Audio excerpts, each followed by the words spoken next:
Thank you for shortlisting the Book of Echoes for this prize. I've been asked to do a reading and I've chosen to do it right from the beginning of the book, where the narrator starts to tell her story about how she comes to roam the world looking for her lost children. Chapter 1, The Beginning. West India Docks, London, 1803. They dragged me from the ship, kicking and screaming. I heard them enter the hold, heard them begin to search.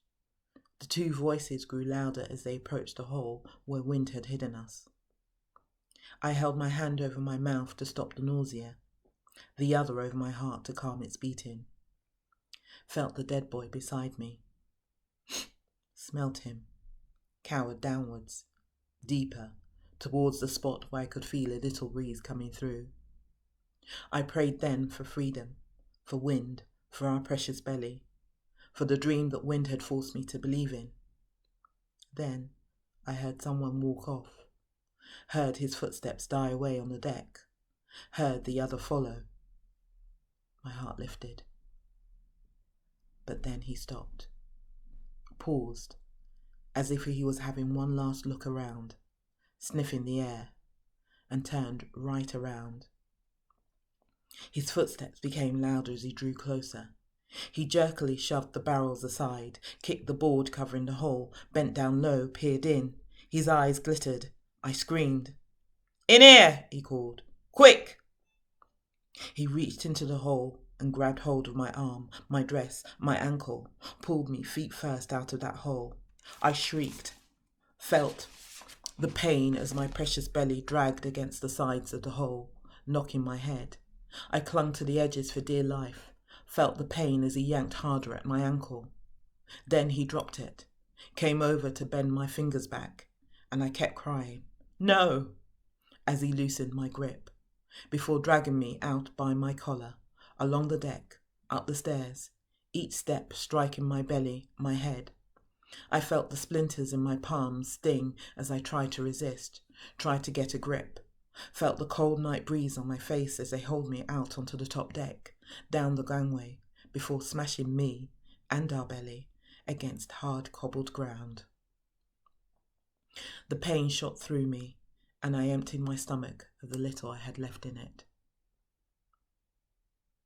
It must have been the smell of the boy that led them to us.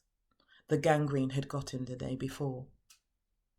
Earlier, wind had hung his head like it was too heavy for him to carry, when he realised he was too late. He took his cap off, kneeled, and reached in to close the boy's eyes gently, then prayed like the white sailors do. I placed my hand on his shoulder, tried to console him, but he shrugged it off, then turned to lift me into the barrel, but I wouldn't let him. I grabbed his face between my hands, stared into his eyes, forced him to look into mine, placed his hand on our belly, and he finally understood. She was tender, and I did not think she could take the rolling. He did not want to let me go, so I kissed him on his mouth, breathed my strength into him, like he had breathed his into me, and he promised with the twitch of his eyes to return, to come back with a sack and fetch me from the hole. He took the young man first, a man he had found running from the British soldiers just before we set sail from the island Jamaica.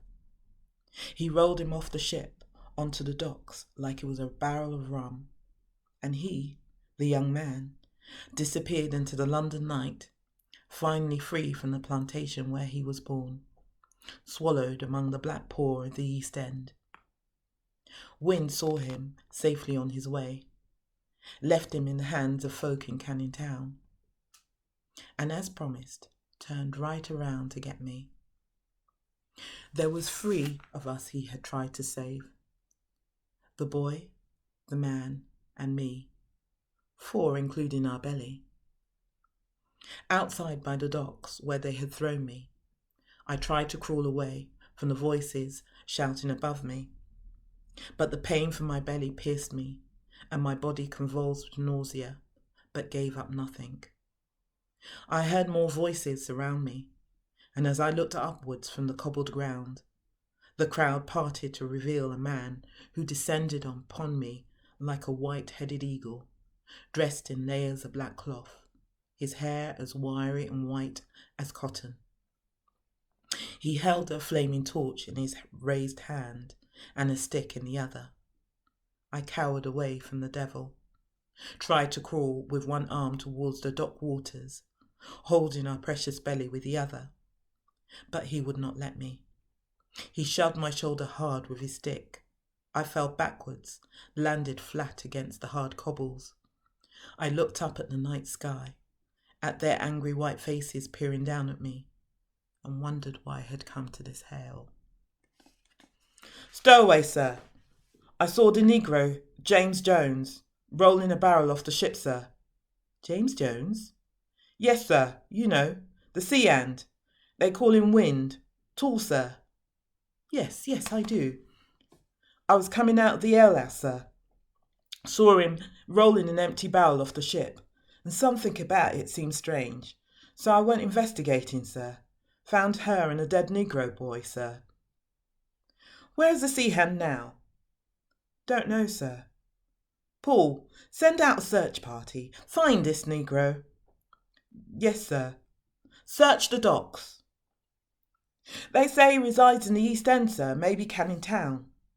"Paul, send a few men to search there too."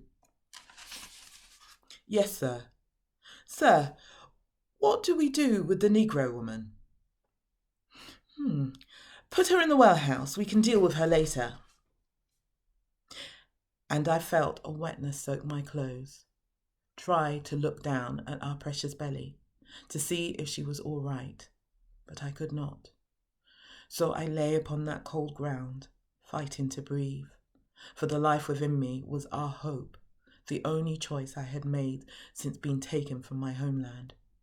For she was made in love, in hope, my lone flower. I heard the water lap against the quayside, the faint sound of the horses' hooves, the squawk of a seagull above, and I breathed deep and hard and fought to stay alive. Thank you.